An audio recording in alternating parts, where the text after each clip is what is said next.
One of my favorite movies of all time is The Sandlot.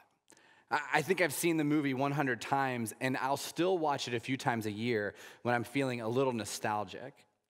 And one of my favorite scenes in the movie is when they're hanging out in the parking lot at the dime store buying a new baseball because one went over the fence and got devoured by the beast. Do y'all remember that scene? Like Ham Porter is pretending to be Babe Ruth. He puts a candy cigar in his mouth and says, "I'm the great Bambino."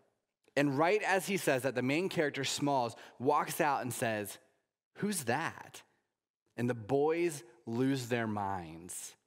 What did he say? Wait, were you born in a barn? Yeah, what planet are you from?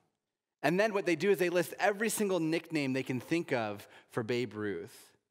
You've never heard of the Sultan of Swat, the Titan of Terror, the Colossus of Clout, the King of Crash. Then Smalls, who's completely lying, says, "Oh, the great Bambino. Of course. I thought you said the great Bambi." It's easily one of my favorite scenes in the movie. Now, nicknames have been around since the beginning of time. Sometimes they're given as a form of endearment. You might call your wife sweetheart or babe, boo-boo, or something else that would make people gag in public if they heard you say it. Sometimes nicknames are given to simplify our names. Growing up, I was always called MB or Bartlett. In fact, I went to college and people stopped calling me Bartlett and started calling me Michael, and I didn't really like it because that was my name throughout high school.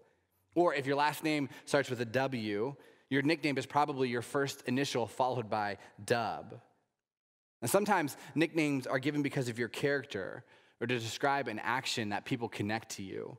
That was Babe Ruth, the Titan of Terror, the King of Crash, the Colossus of Clout. These were nicknames given to him because he could hit 500-foot home runs during a time when no one else was doing that. In rarer cases, nicknames are used to express defamation of character. This is most often seen when it comes to criminals, and all my true crime fans know what I'm talking about. Nicknames are a way of life. So to have a little fun today, I want to quiz you on some of the best nicknames that I could find. Here's a presidential nickname that I loved: His Little Majesty.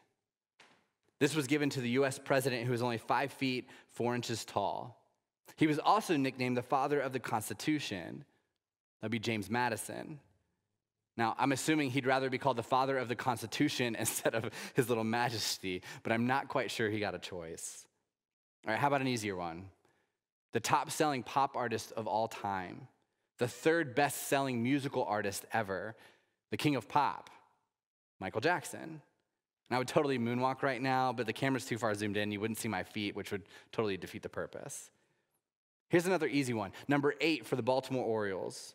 Set the record for most consecutive games played in Major League Baseball history with 2,632. The Iron Man, Cal Ripken Jr.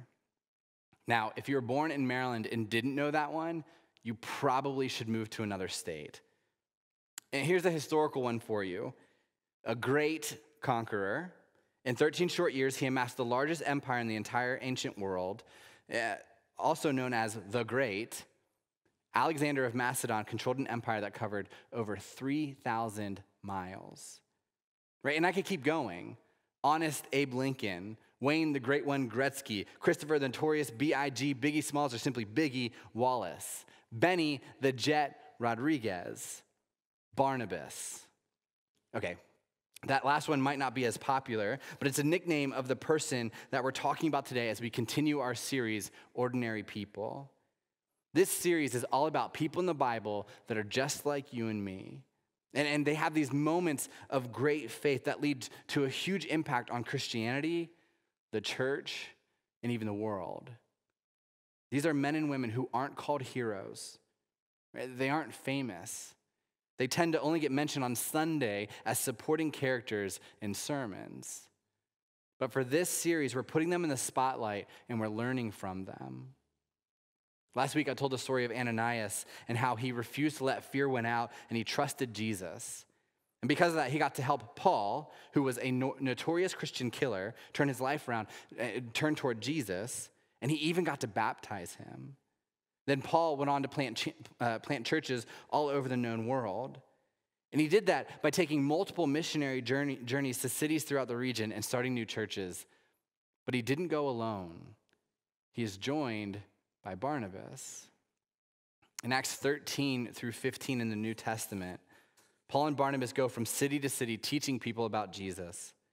They visit Cyprus and Pamphylia, Pisidian Antioch, and Antioch. These are cities all over the Mediterranean. They start churches. They teach pastors how to care for their city. They lead the way in seeking and saving lost people and starting churches for people that are far from God, for people who during that time were originally not allowed to follow Jesus. And I said last week that Paul is the reason why you and I get to experience church the way we experience it today. But it wasn't just Paul. It was also Barnabas. But for some reason, Barnabas is talked about like he's the little brother who just so happens to tag along. Like Paul is Batman and Barnabas is Robin. But Barnabas was vital in the early church growing outside of Jerusalem. Barnabas changed the world. But that isn't actually what I want to talk about today. I want to talk about his nickname. You see, before Barnabas goes on these missionary journeys with Paul, we learn about him in Acts 4 a little bit earlier. And this is what it says. There was Joseph, the one the apostles nicknamed Barnabas, which means son of encouragement. Joseph, the encourager. Encouraging others was so much of his identity that it became his name. In fact, outside of this mention right here, he's called Barnabas through the rest of the Bible. That's who he is. He's Barnabas.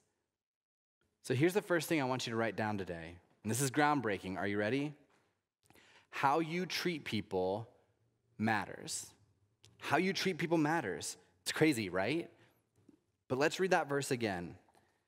There was Joseph, the one the apostles nicknamed Barnabas, which means son of encouragement. The one the apostles nicknamed Barnabas. Right? This wasn't a nickname given to him by his mother. It wasn't the shortening of his real name. He earned it by how he treated other people. It's based on his character. Barnabas was an encourager. That's who he was. That's what he did. And it teaches us that how we treat people matters. But I actually want to take that idea a little bit further. How you treat people when things are difficult matters. I recently heard from a pastor that tough times reveal your character. We are in the middle of a tough time, right? This feels like a storm. And when things aren't going as planned, when we're stressed out, your character is revealed. So in Acts 4, Barnabas is called the encourager. And in Acts 9, he actually has one of those difficult moments. Here's the context for what we're about to read. And it's actually a continuation on what we read last week. Just days earlier, Paul was on his way to imprison and kill Christians before Jesus literally stopped him in his tracks. Right? He's baptized by Ananias. And this is what it says. And immediately he began preaching about Jesus in the synagogues, saying, "He is indeed the Son of God." All who heard him were amazed. "Isn't this the same man who caused such devastation among Jesus' followers in Jerusalem?" they asked. "And didn't he come here to arrest them and take them in chains to the leading priests?" Translation, wait, what? Right. So Paul begins to teach other people about how Jesus has turned his life upside down. He preaches about grace, about endless second chances. But people are skeptical. I mean, why wouldn't they be? Right? We would be skeptical too. In fact, we are skeptical. We have social media and we read stories about people in our life who have changed and we don't believe them. Right? So this was pre-Facebook. He didn't get a chance to make a TikTok about his glow up, right? He didn't have an Insta story about his life change. People are skeptical, which makes sense. As a quick side note, some of you have people in your life that are skeptical about the way Jesus is changing your life, the way he's changing you. They're skeptical about the addiction that you've seen some success overcoming. They're skeptical about the priorities in your life that have changed.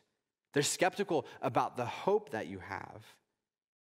Don't let that stop you from sharing what Jesus has done in your life. Right? There will always be skeptics. There will always be naysayers. There will always be haters. Don't let them stop your life change. If those are the people that are in your life, you need new people. You need Barnabas. Because check out what happens next. When Saul arrived in Jerusalem, he tried to meet with the believers, but they were afraid of him. They did not believe he had truly become a believer. And again, that makes sense, right? They thought it was a trap. They were hesitant. The Christians in Jerusalem were afraid of Paul. But then Barnabas steps in, someone who is trusted in the community, someone who led by example, someone whose character was strong. Then Barnabas brought him to the apostles and told them how Saul had seen the Lord on the way to Damascus and how the Lord had spoken to Saul. He also told them that Saul had preached boldly in the name of Jesus in Damascus. Barnabas vouches for Paul, right? He encourages other followers of Jesus to trust him. He encourages Paul to keep preaching about his life change. So Saul stayed with the apostles and went all around Jerusalem with them, preaching boldly in the name of the Lord. Can you imagine the situation Barnabas was in when he vouched for Paul? Right? What if Paul was lying? What if he hadn't changed? What if Paul had changed, but vouching for him led to his community no longer trusting him? Right? He's put in a difficult situation of telling his friends and his family and church about what he saw Paul doing, what he heard, what he knew was true. And his character stays the same. He's the encourager. Tough times reveal your character, and Barnabas was Barnabas. I think we could all agree that this is a difficult time. People are struggling mentally and emotionally as we've been largely removed from our community and our friendships. People are struggling financially as jobs aren't back to normal yet. Our kids are struggling, and being a parent is even harder right now. This season flat out sucks. But tough times reveal your character. Last weekend, I was out running an errand, and as I pulled up to a red light, there was a woman on the other side of the median, hysterically crying and moving from car to car, tapping on their windows. And at first, I couldn't really figure out what was going on because we were a few lanes away. But then I saw that her car was broken down on the side of the road, and she was looking for help, and no one rolled down their window to help her. It was so sad. She was afraid. She was helpless. She was just looking for one person to step out of the car and help. And I think she easily walked by 10 cars before one person rolled down their window and pulled over to help her. And here's the deal. I know things are scary right now. I know it's a bit nerve-wracking, but how you treat people matters, and tough times reveal your character. And this is a tough time. What is your character? So I want you to think about this. If your community had to give you a nickname, what would it be? Let me make that more specific. If you were given a nickname based on your character, what would it be? Not a nickname based on your name, based on what you look like, based on where you're from, but based on how you treat other people in easy times and tough times. What would your nickname be? For Barnabas, it was encourager, right? That's who he was. That's how he approached strangers and friends. That's how he approached his faith. He was an encourager. He didn't give that nickname to himself. It was earned. If you were given a nickname based on your character, what would it be? Would it be something that you're proud of? Would it be a nickname that you'd want other people to know? Would you be shocked by it?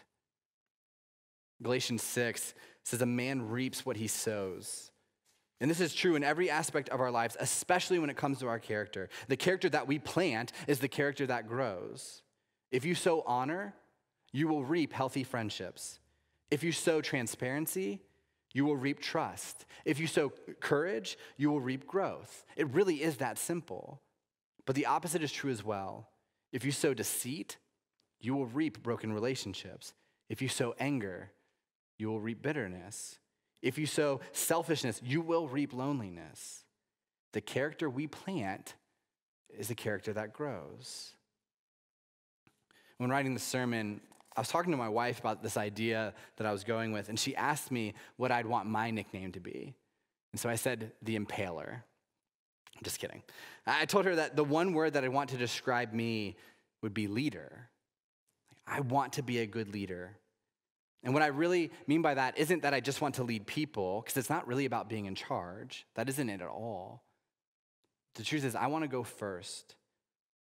Now, let me explain. In January, before 2020 decided that it was going to be the worst, I was at a small conference in Florida for pastors in their 30s who were leading rapidly growing churches. And it was a huge honor to be there because they only bring in 15 guys, and I was very clearly the least qualified person there.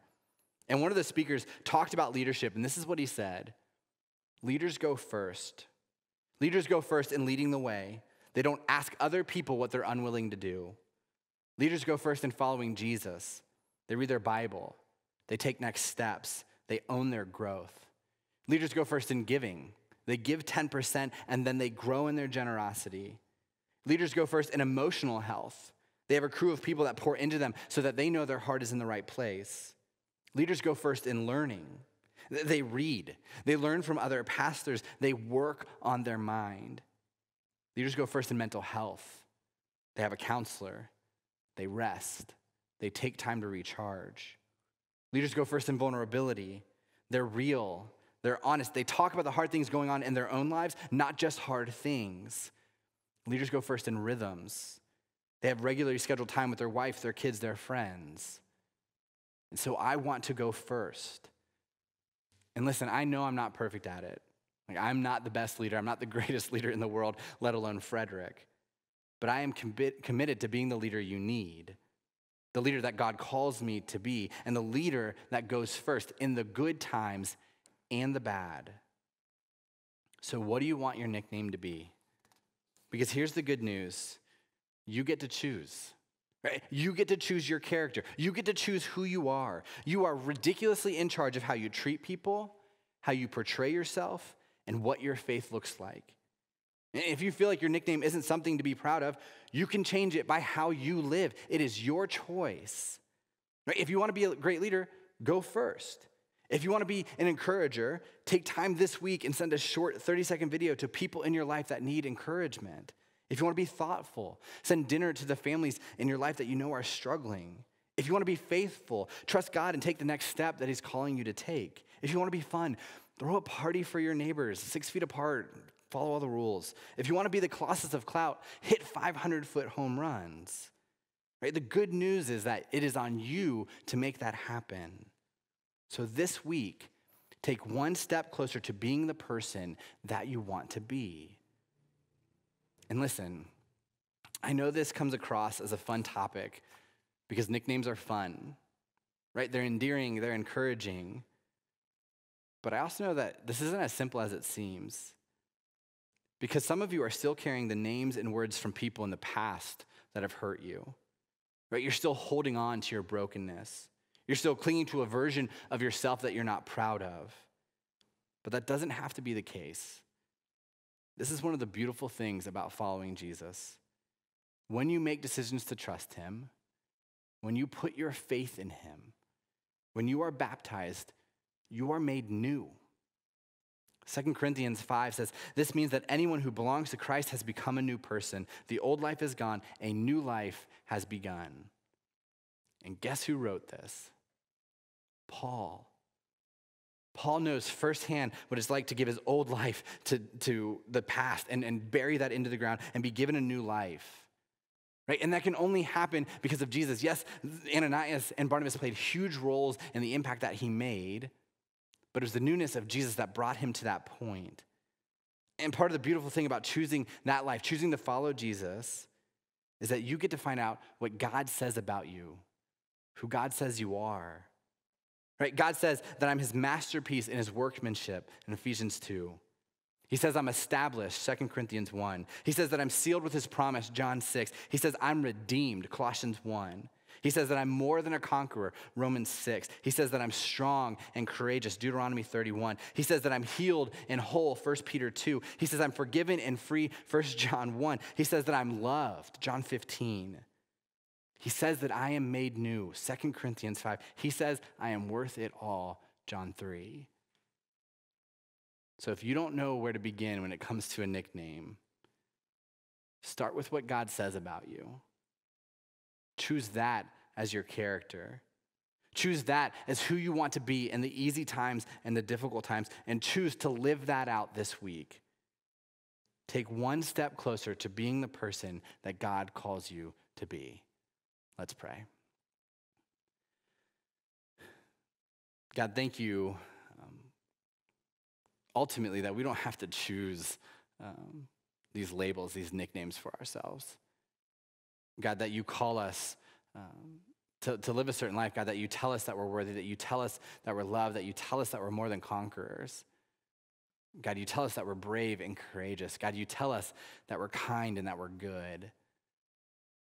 So God, I pray this week as we wrestle with our character, not just in the easy times, but in the hard times right now. God, I pray that we lean toward and move toward what you call us to be and who you call us to be. God, thank you for stories in the Bible about people like Barnabas that are just like us, and that we get to see this whole story of his life and how from the beginning to the end, he was always the encourager. In the good times and the bad and the conflict. God, in the times when he saw you moving and the times when he wasn't quite sure where you were, God, he was always the encourager. God, I pray that our character, God, our word, our nickname, that label that we want to have for our lives, God, I pray this week we can move closer to being that person. God, ultimately, I pray this week that we can move a little bit closer to you, God, so that we know that even in the tough times, even when we're struggling, even when we're not quite sure who we are, God, we know that we're loved. God, we know that we're redeemed. God, we know that we can be forgiven. God, thank you that you love us. God, thank you that we can be made new. God, I just pray this week that we can kind of live in that moment and be that person, move a little bit closer to being the person that we want to be. God, we love you and pray these things in your name. Amen.